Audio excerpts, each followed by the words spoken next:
प्यारे दोस्तों, जब एक अल्लाह के वली के ऊपर चोरी का इल्जाम लगाया गया, फिर उनके साथ क्या हुआ, इस वाक़ये को मुकम्मल जानने के लिए पूरे वीडियो को आखिर तक जरूर देखिएगा। तो चलिए शुरू करते हैं आज की ये वाक़या। दोस्तों, हजरत शेख मारूफ खरकी रहमतुल्लाह अलैह फरमाते हैं, मैंने एक मर्तबा बिराने में एक साले जवान को देखा। उसकी खूबसूरत जुल्फे थी और वो एक चादर ओढ़े हुए थे। उसके बदन पर कतान का कुर्ता और पाँव में तस्मेदार जूता था और वो चला जा रहा था। ऐसे बिराने जंगल में उसके लिबास देखकर मुझे बड़ी हैरानी हो रही थी। फिर मैंने उससे सलाम किया और सलाम और जवाब के बाद मैंने उससे दरियाफ्त किया, ए बंदे खुदा, तुम कहाँ के बाशिंदे हो? तो वो साले जवान मुझसे कहने लगा, मैं दमिश्क का रहने वाला हूँ। फिर मैंने उससे पूछा, तुम वहाँ से कब के चले हो? तो उस शख्स ने कहा, आज ही चाश्त के वक्त। तो मुझे ये सुनकर काफी ताज्जुब हुआ कि वहाँ से तो दमिश्क काफी मील की दूरी पर था। फिर मैंने उससे हैरान होकर दोबारा से पूछा, तुम्हारा कहाँ का इरादा है? तुम कहाँ जा रहे हो? तो वो नेक और सालेह जवान कहने लगा, मैं इंशाअल्लाह मक्का शरीफ जाऊंगा। ऐ सुनकर मैं समझ गया, ए जवान रहमत बारी के जरिए से चल रहा है। तो फिर मैं उसे रुखसत करके वहां से आगे बढ़ गया। इसी तरह से 3 साल का अरसा गुजर गया। मैंने उसको आज तक फिर और नहीं देखा था। एक रोज मैं अपने घर में बैठकर उसे नेक और साले नौजवान के बारे में सोच रहा था कि मुझे मालूम नहीं उसके बाद उस नौजवान का क्या हालत हुआ होगा, वो किस हाल में होगा और वहां पे पहुंचा होगा या नहीं।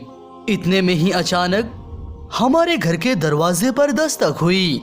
जब मैंने दरवाजा खोला, वही नेक और साले जवान मौजूद था। सलाम जवाब करने के बाद मैं उसे अपने घर के अंदर ले आया। उस वक्त वो नंगे सर था और पैरों में भी कुछ पहना हुआ नहीं था और उसके जिस्म पर कंबल का एक कुर्ता भी था। तो मैंने उस जवान से पूछा, ए बंदे खुदा, क्या खैरो खबर है? तो उस नेक जवान ने मुझसे कहा, उस्ताद मोहतरम, मुझे मेरे मामलात का इत्तला नहीं की जाती है। कभी मेरे साथ लुत्फ का बर्ताव होता है तो कभी मैं बेवकार हो जाता हूँ। फिर कभी वो मुझे भूखा रखता है तो कभी वो मुझे खिलाता है।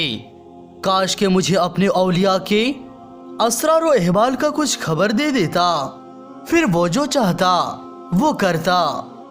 ये कहने के बाद वो बहुत ही ज्यादा रोया और उसकी आरिफाना बातें सुनकर मुझे भी रोना आ गया। मैंने फिर उस नौजवान शख्स से पूछा, मुझसे मिलने के बाद तुम्हारे साथ क्या क्या गुजरी? तो उस नौजवान ने कहा, अफसोस, वो जिस शे को चाहता है कि मैं छुपाऊं, मैं उसे जाहिर कर देता हूँ। बहरहाल पहला काम मेरे साथ मेरे मालिक मौला ने किया वो ये था, सबसे पहले मुझे 30 रोज भूखा रखा गया। इसके बाद मैं गांव के अंदर एक खीरे के खेत के करीब पहुंच गया।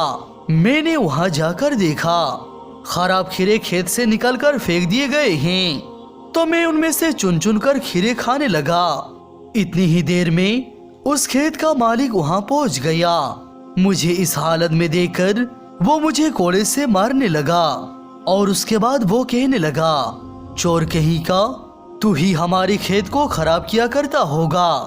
मैं तो कहीं रोज से तुझे ही ढूंढ रहा था, अब मैंने तुझे पकड़ लिया है। इतने में ही एक असब सवार तेजी से घोड़ा दौड़ाते हुए उसके सर पर आ पहुंचा और उससे कोड़ा छीनकर उससे कहने लगा, ए शख्स, तू कैसा आदमी है कि तू अल्लाह के दोस्तों पर हमला करता है और इन्हें मारकर इनकी तौहीन करता है और तू इन्हें चोर कहता है।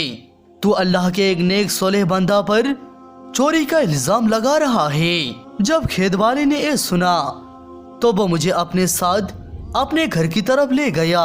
उसके बाद उसने मुझसे माफी तलब की और जिस कदर इज्जत और खातिरदारी मुमकिन थी उसने की क्योंकि मैं अब उसके नज़दीक एक चोर नहीं बल्कि अल्लाह के एक वली था।